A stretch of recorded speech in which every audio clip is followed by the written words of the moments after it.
Good morning or good afternoon, everyone, depending on where you're joining us from, and welcome to today's webinar. My name is Ivan from Business Review, and I will be your host. It is our pleasure to have ABBYY and Global Data with us today, who will be presenting this webinar entitled Transforming Operations to Drive Cost Efficiency in Financial Services. Today's guest speakers are Stephen Walker, Lead Analyst, Financial Services at Global Data, and Cheryl Chiodi, Solutions Marketing Manager, Financial Services at ABBYY. Before we begin, I'd like to welcome you to our webinar platform On24. You'll notice that this webinar is browser-based, so if you disconnect for any reason, please just click on the link that you received via email to rejoin this session. Please use the yellow help widget if you require any assistance, and you can move, resize, and maximize any of the windows in front of you to get a better view of the slides. But now, please allow me to welcome our first speaker, Stephen. Over to you. Thank you, Ivan, and welcome everyone. Thank you for joining. The intention with the next 40 minutes or so is a mix of content, panel discussion, and some audience Q&A. We'll start with some scene setting slides, so some global data survey results on consumer adoption, executive spend, and priorities. Cheryl will then introduce herself and ABBYY, and we'll move towards a discussion around what's hardest about delivering on cost-cutting imperatives under current market conditions. We'll be taking questions throughout using the online chat and have 5 minutes protected for audience Q&A at the end.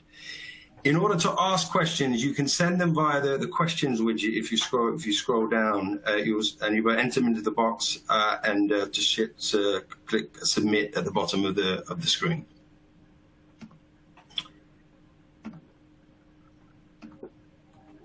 So clearly, the last 12 months, we've seen a huge acceleration in digital adoption across all industries, whether it be Zoom or other collaboration tools for home workers, or the shift to e-commerce across retail and food sectors.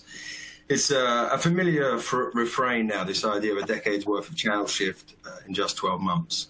And here on the slide, that sentiment is echoed by the CEO of Microsoft. And on the chart, we're looking at data from ONS for the UK, showing an extraordinary kind of volume and velocity of shift towards e-commerce over the last 12 months, almost doubling in that time period. And the story we've seen in banking, of course, has been largely similar in terms of that channel shift.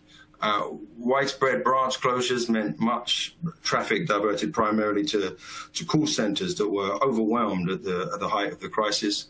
NatWest reported an astonishing 1,000% increase in call center volume.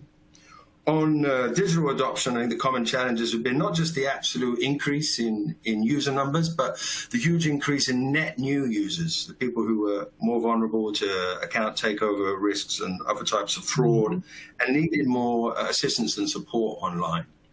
Alongside that, having to digitize so many quite complex and critical sales and service pathways so existing users could do more complex tasks. And there's a sort of anecdotal evidence of the channel shift that we see with incumbent banks, and going back to NatWest again, they've seen that 58% of their customers are now digital only, up from 46% only 12 months ago. And rich remote advisory services, so things like video banking, astonishing interest, are running at a rate of 15,000 a week, up from less than 100 a week a year ago. And things like chatbots, NatWest chatbots seen a 67% growth rate during 2020 in direct response to those extraordinary call center volumes.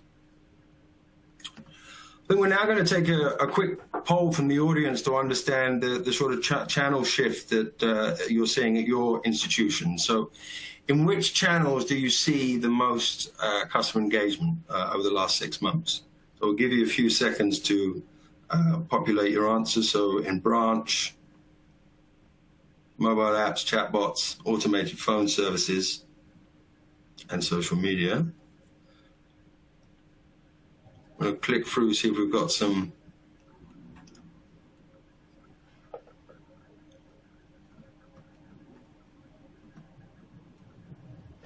Wow. Well, Cheryl, I was going to come to you whether there are any surprises here. I'll let you say a few words there. Wow. Look at that mobile app response.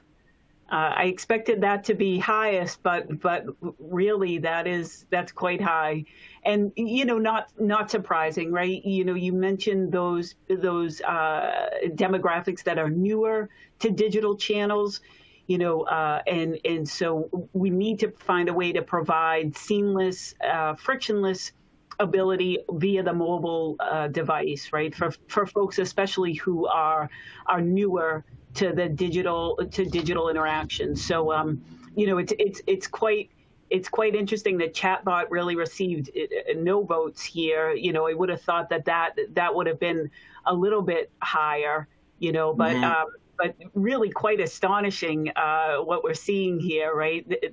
Really nothing via social media is a little surprising for me. I'm really super grateful that we're not seeing anything in fax or mail. But this just proves, the importance of the mobile channel and the fact that we've really got to find a way to lessen the barriers to using this channel. The need to always download an app, to create credentials on a native application. Some of these barriers are a little too cumbersome for newer users. So I think this data is really important, and I think financial institutions need to pay attention to the importance of this particular channel. And I am a little surprised that it's quite this high. I knew it would be high, but these are very interesting results. Yeah, I suspect some people interpret it as channels, so chatbots could be available through mobile app and or website. But yeah, striking endorsement of the mobile channel. And so I guess one of the implications of that change in consumer behavior that's been accelerated by the pandemic is it changes the source of advantage for different types of providers. So as we can see on this chart, the last 2 years alone, attitudes towards new digital banks have changed markedly. There's been a precipitous drop-off, for example, in how important bank branches are, from 60% agreeing that it was important in a provider in 2018, dropping down to 37%. Reputation more broadly matters less, so that's moved down from 71%, saying that was the most important when choosing a provider, now down to 62%. This plays out slightly differently across Europe, US, and UK, but the overall trend holds this idea that what incumbent banks have historically been best at matter less to consumers. But it's also true that what new digital banks are meant to be better at, that they've not necessarily improved at that over the same period. So if we look at things like rate competitiveness, security have not increased at all in the last 2 years, have been flat. While things like more advanced functionality have actually gone down, suggesting perhaps that some incumbent bank investments have managed to close the gap that used to exist across digital and incumbents. If we look now at the openness to provider type by different products, I think we get a slightly different story of incumbent bank strengths and weaknesses. So the top level view here is that banks still overwhelmingly a preferred provider type across all types of product. Certainly more for complex credit like mortgages, and no real surprise there. But it's interesting to see that consumers are least interested in incumbent banks for budgeting. So amid the current channel shift, much of the financial advice and support being offered online, that there's far more openness there to unproven new entrants. And historically in branch, the trust of incumbents, the ability to offer that advice would have been an important differentiator. We're also seeing clear openness around investment products. The inroads are made by digital robo-advisors, lower cost, increased access. But this survey question does rather replicate the sort of legacy bank mindset around product. Arguably, where big tech would be offering more interesting propositions is not around the bank product set, but ecosystems and platform products, which brings us really to the next issue from the scene setting perspective, that this whole long-run revenue model has, of course, been in steady decline. I think our research of sort of financial data suggests that most incumbent banks will generate at least 80% of their revenue from net interest margins. So this is leaving a massive hole in banks' balance sheets. This is data we've got from interest rates in the US. Arguably, this obscures the true extent of the loss. We think about the large loan loss provisions set aside to COVID.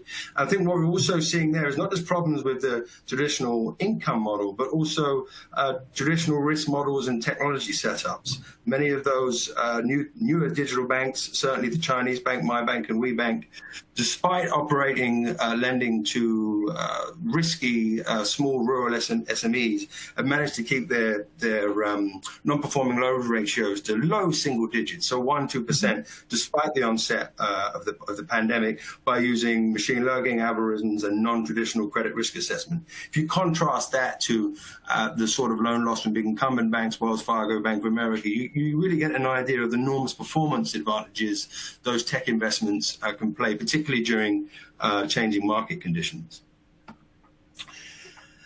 And we've done some analysis of global data about how the impacts of rates long term will play out differently across different types of institution.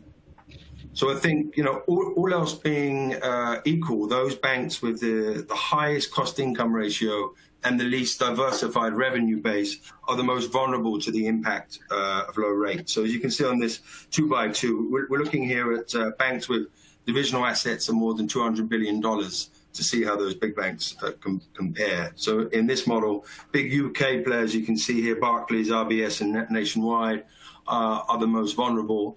Lloyd's in a slightly better position, having reduced its cost-income ratio.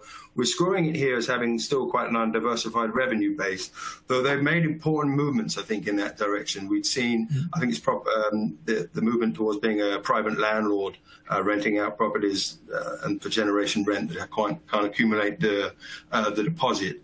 And then the big leaders, I think here, for having a diversified revenue and a low cost base, banks like BBVA and RBC that have made big investments in communities around mortgages and their loan products to get more data on customers and begin to employ kind of big tech ecosystem approach and going deeper into the customer journey. So this is translated into clear tech priorities around spend. Despite those revenue disruptions, from our survey of decision makers at banks globally, 5%. Most are expecting a 5% increase in their digital transformation budget, and it's not just a change in the numbers that we're seeing, but also the change in the attitude that everyone understands now why digital, why now across investors, employees, and all of their stakeholders. On the right, you can see how the strategic priorities are driving this spend. So admittedly, while these are grouped close together, you can see that behind customer centricity, you can see the twin focus on operational efficiency and the search for new business models, which bring us to this dual strategic imperative of needing to take out more cost, but with less broken glass in terms of customer satisfaction, given all the new entrants that we're seeing, the diversity of provider type, but you're also needing to invest in agility and flexibility to explore these new types of business model.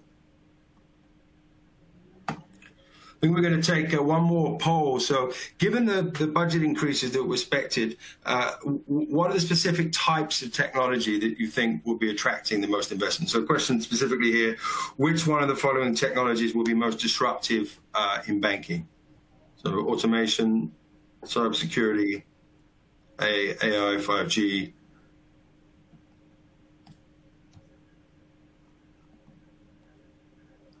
Give the audience time to populate.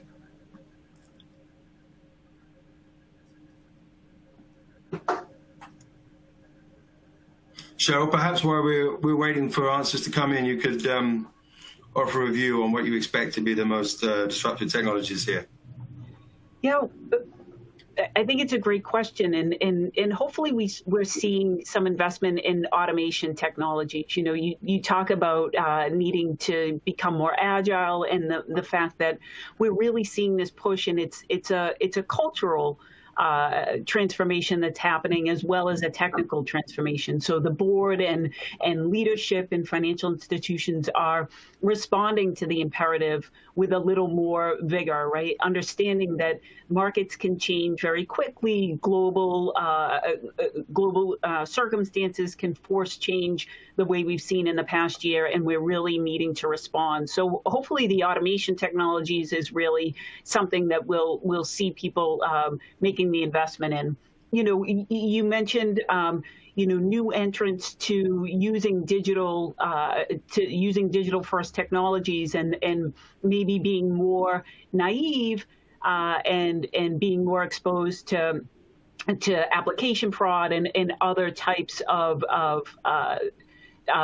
cyber threats. So hopefully cybersecurity will be an investment priority as well. I'm always keeping my ears open for blockchain, because we've been talking about it for such a long time, and I watch it with a lot of interest to see when we'll really start to see some fire under that. So those are some of the things that I'd be looking on. I always also pay attention to when financial institutions are becoming more open to the cloud, right? So there was a time when it was quite challenging to talk about privacy in the cloud, and now we've got a lot of opportunities for hybrid cloud, for private cloud. So looking at the investment in cloud computing, I think, would be an interesting topic too. Mm-hmm. We've got some from the global executive surveys. I think this is roughly 2,000 institutions, and so I think the most disruptive, there's a grouping quite closely of automation technology, cybersecurity, and artificial intelligence. Perhaps no real surprise. I think for institutions that can have 30% of their costs wrapped up in customer journeys, the opportunity to automate there is obviously a big inducement. I think we've seen that certainly with banks during dispersing bounce back loans during COVID. Those that were able to automate those processes could do far greater scale and speed than those who weren't set up similarly. Cheryl, I'm going to pass to you to give us some more background on ABBYY before we come to the next discussion. Sure. Thanks so much, Stephen. Really enjoy the data that you've shared, and I think it's so interesting how we're seeing some of the trends that you've put forth.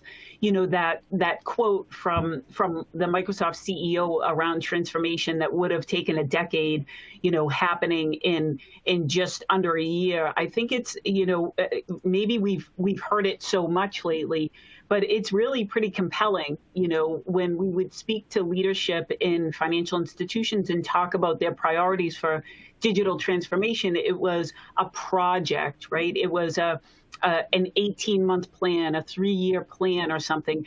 And we really felt like this was an industry that couldn't move quickly enough to respond in the way that we actually saw that we were able to respond. The CARES Act here in the States came out, or CBILS over there in the UK, and there were governments and central banks who were putting forth sums of money to try to help small businesses during this time, and financial institutions needed to respond very quickly, and we found that we were able to do that. So I think that data around having a decade worth of digital transformation happening, in such an abbreviated amount of time is certainly a great lesson for financial institutions. And ABBYY's right here at the forefront, right? So ABBYY provides a digital intelligence platform that allows financial institutions to really streamline their operations and optimize decisions and drive automation. So it's really about gaining valuable and what can be hard to attain insights that can sometimes be locked in content, and enables financial institutions to really find that true business transformation and get control over their processes, where sometimes we don't really know what's going on. I had an experience during COVID of refinancing my mortgage, and there was such a lack of transparency as to where where my application was in the process. You know, I would talk to the loan officer and she didn't know where it was. She didn't have visibility into what was going on and couldn't say whether or not it had passed this hurdle or not. You know, so really understanding where our processes are having bottlenecks, where they're streamlined and there's opportunities to kind of replicate things that are working well, you know, bringing together people and processes and data so we can really drive that transformation, and we can find where we're forcing manual workarounds. We're forcing kind of what we always call that swivel chair work for our financial services knowledge workers, where they're copying and pasting. And, you know, I call it that stare and compare from this Excel spreadsheet to this form over here. And how do we reduce those types of manual processes that you know, really drive a lot of inefficiencies into processes. So ABBYY's right there, and we're helping a lot of financial institutions to really identify the areas where they're finding these types of bottlenecks, identify the areas where we have really content-heavy processes, you know, things that require wet signatures and faxes and, you know, PDFs to be emailed and then downloaded and uploaded to another portal, and lots of opportunities to streamline processes like that. Simplifying onboarding for customers, back to our comment about the mobile channel, right? Really taking advantage of that mobile channel and finding ways to simplify onboarding and allowing end users to use that mobile channel for onboarding. You know, really striving for straight through processing and unlocking kind of actionable information that can be sometimes locked away in unstructured content. Gaining that kind of operational awareness so that we have oversight and foresight into the processes that are happening within our financial institutions. So that's really where ABBYY is seeing a lot of opportunity to help financial institutions, you know, especially during this time, you know, and there are lots of levers that we can look at here. You know, the combination of the fact that client expectations are constantly growing. You know, you talked, Stephen, about how we're seeing an acceleration in digital users, and not just in financial services, but really across the board, right? You know, for me personally, during the pandemic, I had never used a grocery delivery service before, you know, Instacart, and I became an Instacart user for the first time during COVID.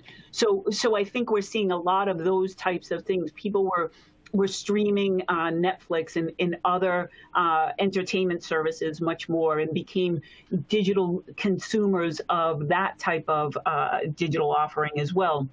So when financial services clients come to their banks or their financial institutions, they have an expectation that's driven by the last digital experience they had, whether that was with a financial institution or not. You know, if Netflix can do this for me, why can't my bank, right?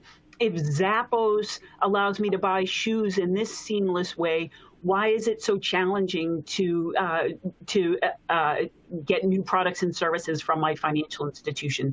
So, you know, poor customer service is really driving a lot of costs, especially in retail banking, you know, and I think the lesson from the last year really is forcing us to kind of stand up and pay attention to this fact that consumers have an expectation of now, and there's no longer an opportunity for a financial institution to say, you know, you're at my mercy. My bank is open during these hours. That's the only time you can bank, and you're going to bank on my channel at my time.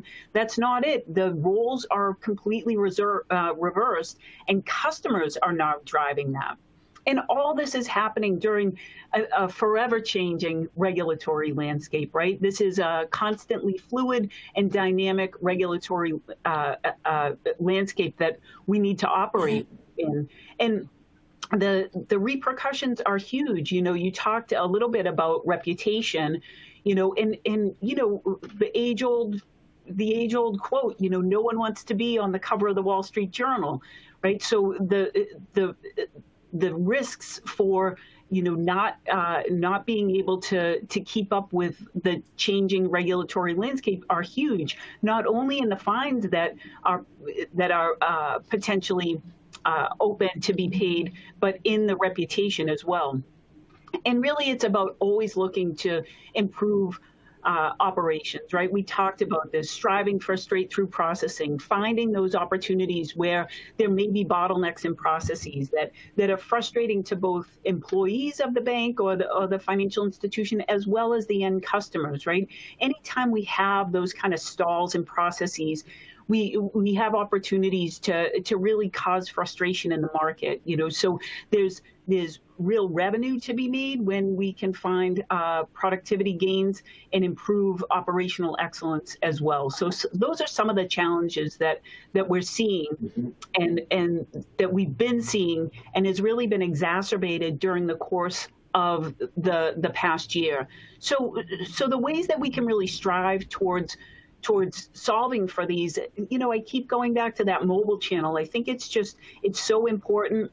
It's become such a staple in like, if I leave my house and I forgot my phone, I turn around and I go and get it. I can't run to the supermarket without having my mobile device on me. So we really need to find ways to streamline this mobile channel and bring this bring the mobile channel as a way to really invite especially the new digital customers in, and give them a seamless way to really interact with our financial institutions. And the more that we can provide self-service, I think that's what customers are looking for. They want to be able to handle things on their own and then get response when they need it. But to the extent that we can provide self-service, that's really what financial services customers are looking for.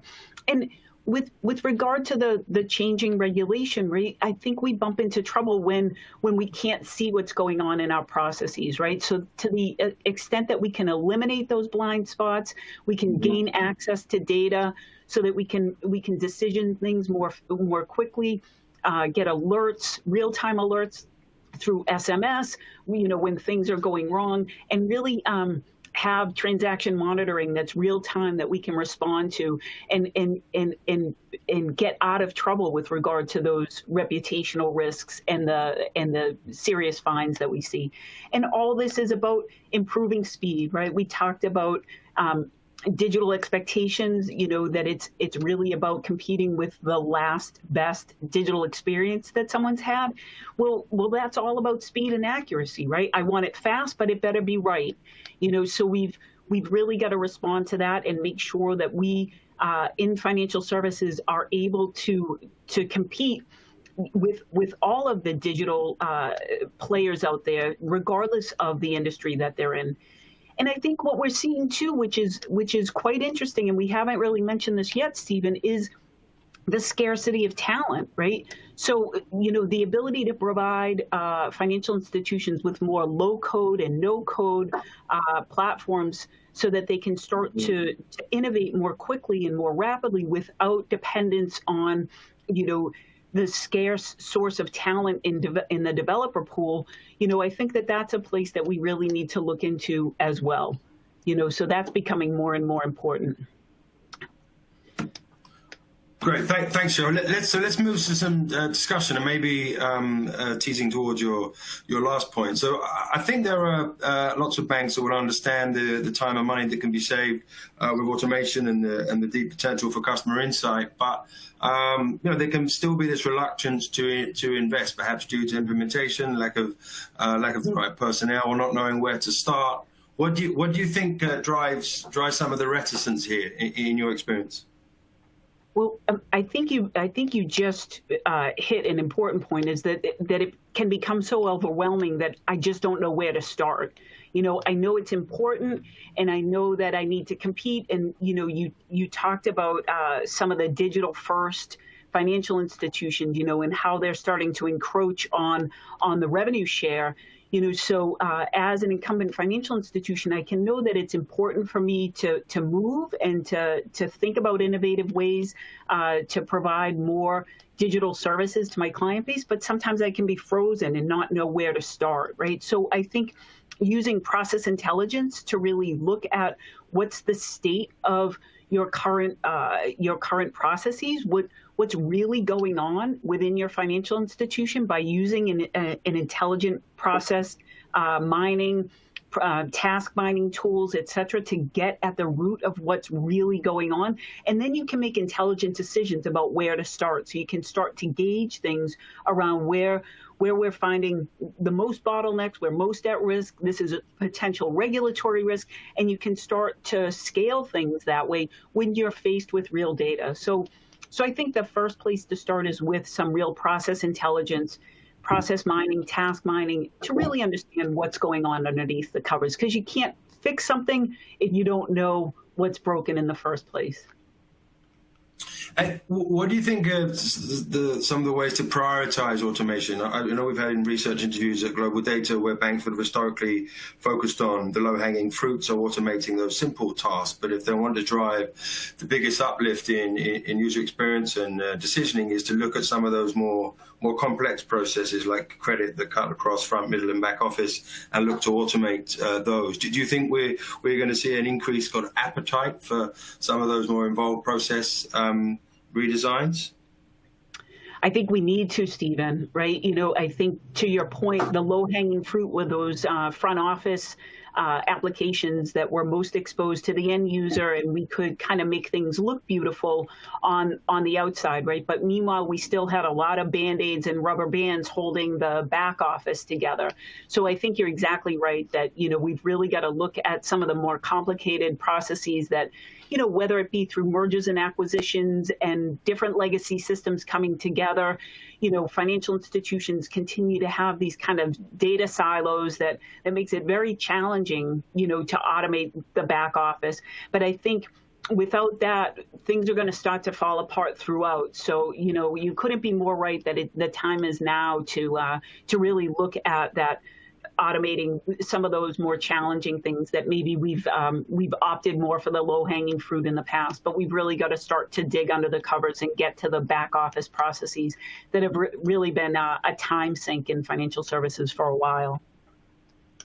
We've pointed to the 2x2 graphic on some of the financial metrics that they're measuring, and those banks that have been most successful in bringing down cost-income ratio steadily over the last 6, 7, 8 years. Are there any institutions that you would point to as standout examples of automating effectively and with no broken glass in customer sat, as we've been talking about?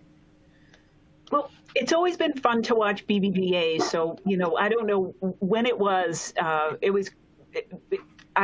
I could be dating myself, but we could be going back to 2005, where BBVA said that they're a software company and not a financial institution.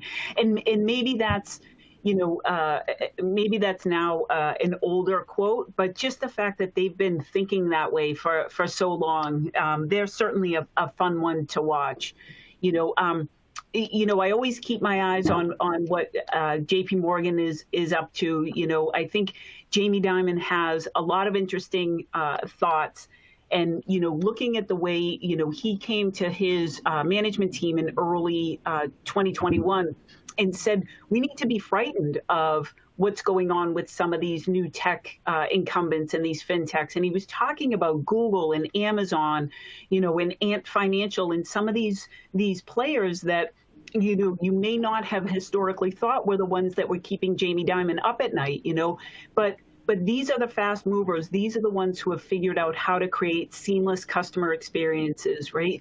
And I think the incumbent financial institutions need to be frightened of the tech giants and the fintechs who have figured out how to really delight customers, right? Because that's not been a strength in financial services, for quite some time. So it is fun to watch the way some of these larger players are moving throughout this.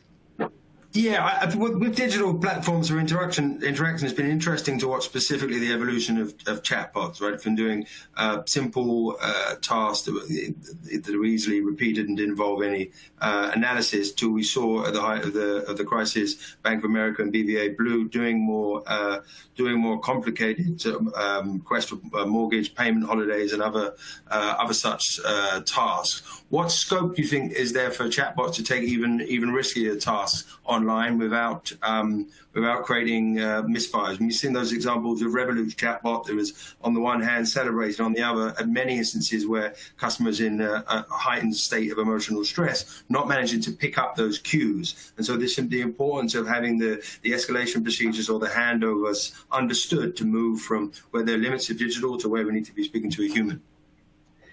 Yeah. It's such an interesting balance, isn't it? When to bring the human in the loop and when the chatbot is the appropriate channel. And I think you bring up an important point about just human behavior and the accelerated emotion that could have been behind any of these issues during COVID. Such a challenging time for the world, right? We never know what someone's experiencing when there's such a crisis going on. So how does a chatbot really, help with that? So really, striking that balance between giving customers the best possible experience while, knowing when to bring the human in the loop. I think that's really interesting. And I think we've seen a lot of strides with chatbots, in the amount of time that technology has accelerated from, you think about, again, probably dating myself, but Clippy from Microsoft. I see you're trying to write a memo, and then how does something like that come into, finding an opportunity to talk about payment holidays and the like, through real financial troubles that customers may be in. So I think you're right. I think watching what can happen with artificial intelligence, with machine learning, and the chatbots have an opportunity to get smarter and to be trained even more, and to understand sentiment. So sentiment analysis, I think, is critically important here as well. And so just there's a more learning, I think, that needs to happen. And I think we'll stub our toes a little bit more before we get this right. But I do think that's a great channel to keep our eyes on. And there's lots of opportunity for that channel to grow and to become much more productive in solving for customers' issues in financial services.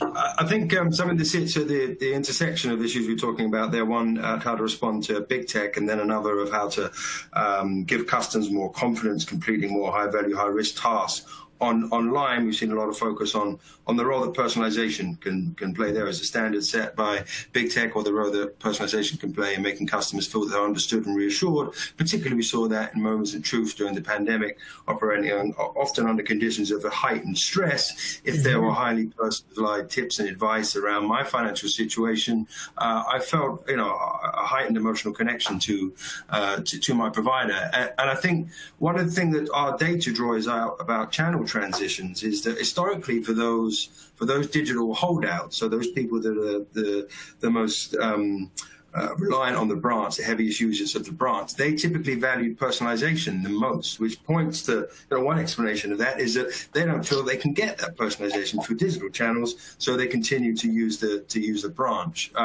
What things do you think incumbent banks can do to deliver meaningful personalization to customers in that context? I think you're so right, Stephen. I think that's exactly what's driving folks to the branch, is this kind of belief that there's no way to offer this type of personalized experience unless I go in and physically go into the branch. But I think it's a place we really need to focus, because there is such an expectation here. Again, bringing it back to other industries, streaming services, will say, oh, you liked this movie, Cheryl, here's something we recommend. Or when I go to Amazon to check out, it's personalized based on your last purchase history, here's what we recommend for you. So if we're able to have personalized experiences elsewhere in our digital lives and we're not getting it in our financial services lives, of course, that's going to drive people back to the branch into frustration when they can't get to the branch as had happened in this past year. So it's really about, moving away from a product obsessed mindset within financial institutions, right? It can no longer be about selling products and services, but it's really got to be about being customer obsessed and understanding and bringing products and services that are focused around the customer, where every business decision at the board level, at the leadership level, has to be around the customer. What would the customer expect here? How can we provide this product or service through the eyes of the customer? And it's really got to change through the fabric of the financial institution to be able to provide those types of personalized products and services. And I think if we fail to do that, we're going to be in a lot of trouble because, financial institutions are, being nipped out at the heels by these other players who have figured out how to create personalized services, and in the personalization of, there's nothing more personal to someone than their money, right? It's a very emotional thing already. And so if you're unable to understand me as an individual when it comes to my money, then I'm not gonna be prone to doing business with you. So it couldn't be more critical, right? So, and I think it starts all with the mindset and the culture of the financial institution and really making sure that the customer is at the center of every business decision that's made. And when you have a culture that way, it just spills into the products and services that you offer. And of course, they become more personalized because you're thinking about it from the onset. So I think you're so right, Stephen, that's a place that we've really, we've got to focus on, is creating more personalized experiences in financial services. What's the role you see? We talk about these hybrid sort of advisory propositions. I mean, the benefits of automation prove themselves in cost reduction and efficiency, but also a big part of the win there is freeing up your human advisors for those more high value interactions. What do you think are the most effective deployments for those resources as they become available? Yeah, that's a great question, Stephen. And I think you're so right. Like, some of the mundane and monotonous tasks that we ask our knowledge workers to do are not going to prove to bring valuable experiences as an employee. That those things I mentioned before, the swivel chair kind of activity and the stare and compare and the copy and paste from one thing to another, we're not providing an environment for knowledge workers in financial services to really thrive in their careers, which speaks to the talent scarcity that we spoke of a little bit before. I think bringing those knowledge workers into the conversation about automating the parts of their jobs that need to be automated, reducing that kind of boogeyman mentality about, oh no, the bots are going to take my job. But I think when we bring the knowledge workers in, then we have an opportunity to really make them a part of the conversation so that they can make the suggestions and the recommendations about what parts of their own jobs need to be automated. I think I read a study by IDC that said by 2024, 45% of employees will be involved in automating parts of their own jobs.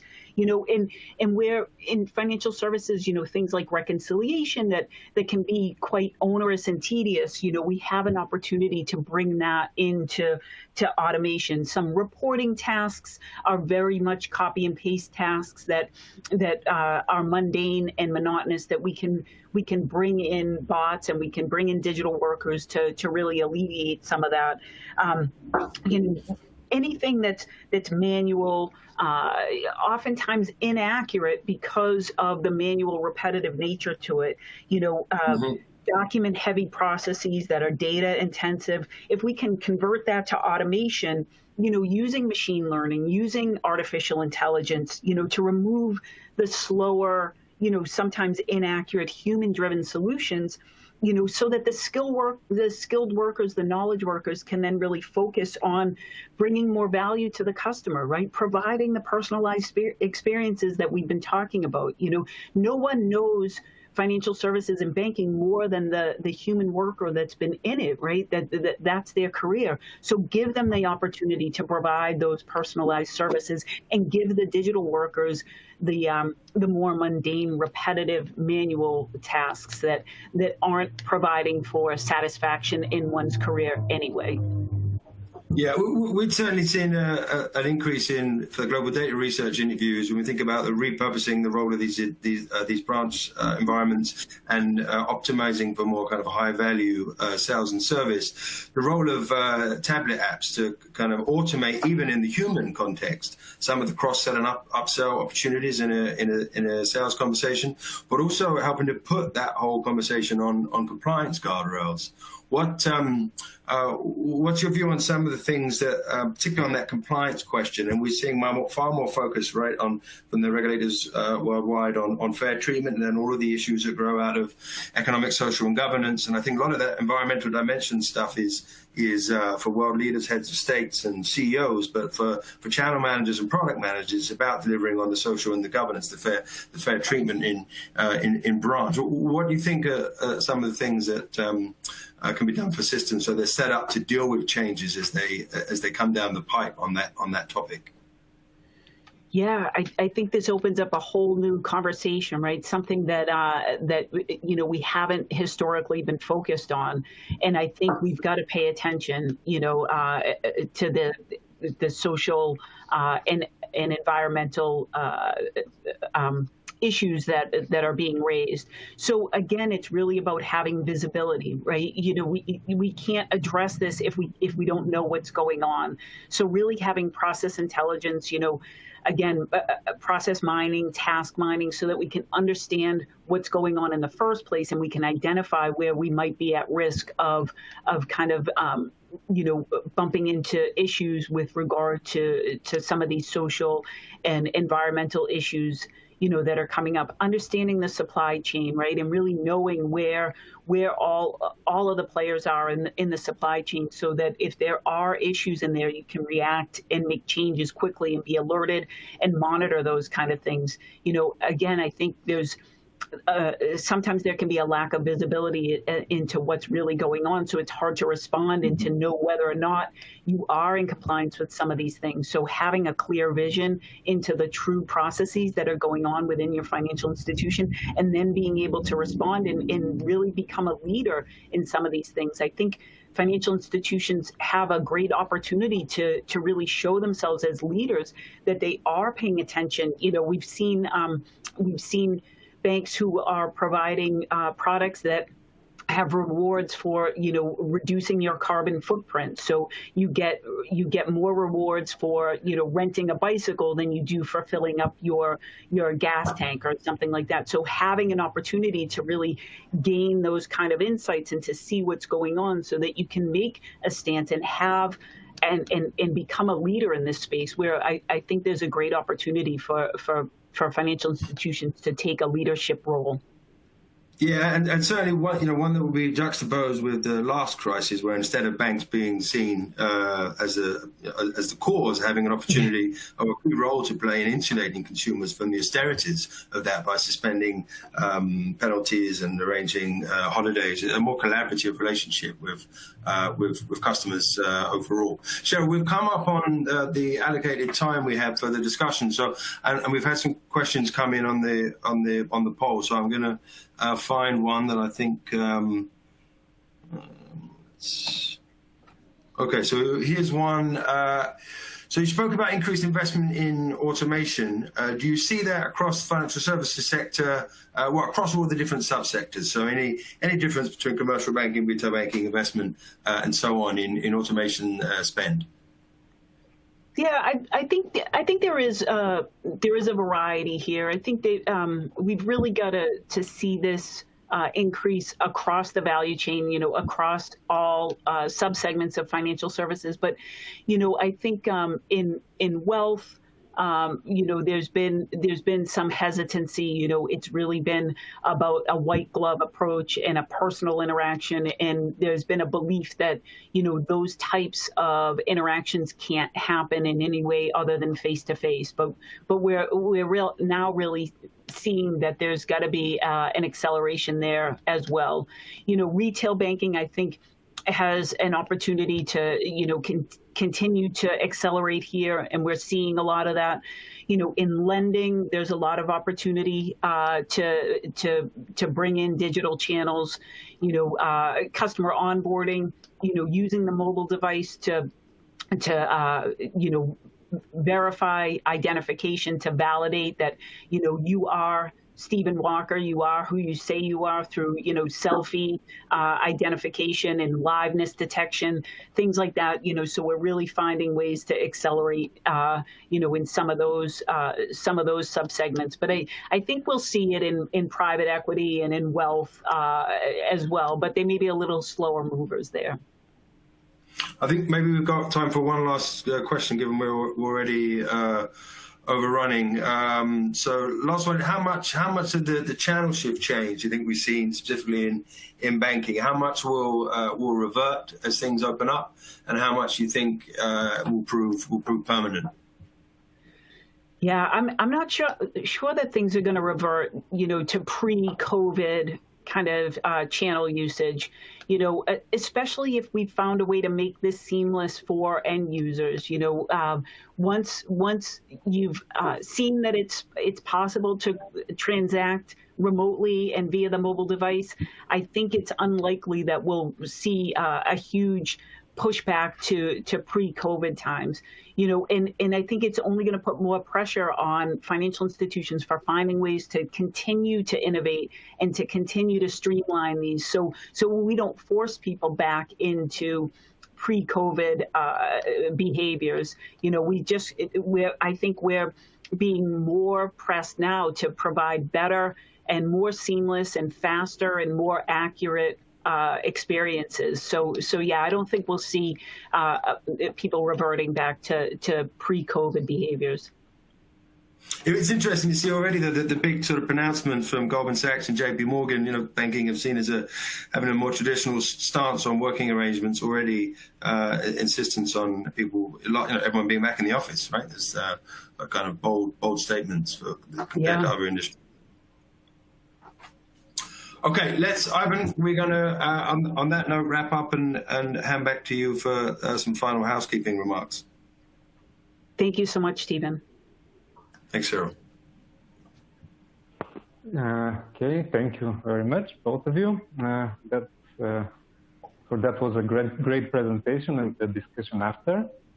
And also a big thank you for ABBYY for sponsoring this session. To all our attendees today, you'll receive an email shortly telling you how to access the on-demand version of this webinar, or you can access it also through our website, which is www.business-review-webinars.com.